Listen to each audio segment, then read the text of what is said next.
How can the role of NGOs can be strengthened? So 2018 ஓட mains paper. So ஆக்சுவலாக வந்து பார்த்தீங்க அப்படின்னா என்ஜிஓஸ் அப்படின்னு சொல்லி பார்க்கும்போது அவங்களுக்கு ஒரு சில சேலஞ்சஸும் இருக்குது. அதை நம்ம வந்து பார்த்தீங்கன்னா அட்ரஸ் பண்ணுற மாதிரி தான் இந்த கொஷின் வந்து ஆன்சர் பண்ணணும். ஸோ ஃபர்ஸ்ட் சேலஞ்ச் வந்து பார்த்தீங்க அப்படின்னா என்ஜிஓஸ் வந்து பார்த்தீங்கன்னா பீப்புளோட டைரக்ட் கனெக்ஷனில் கிடையாது.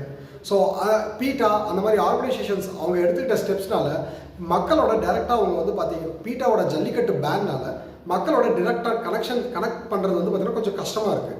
So next volunteer engagement.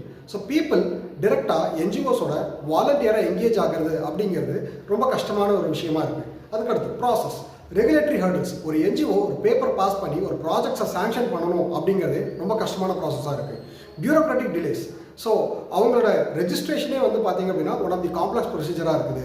So அதுக்கு அடுத்து வந்து பார்த்தீங்கன்னா இப்போ ப்ரெசென்ட்டாக இருக்கிற என்ஜிஓஸ் கவர்மெண்ட் ப்ராஜெக்ட்ஸோட கொலாபரேஷன் அப்படிங்கிறது ரொம்பவுமே கம்மியாக இருக்குது.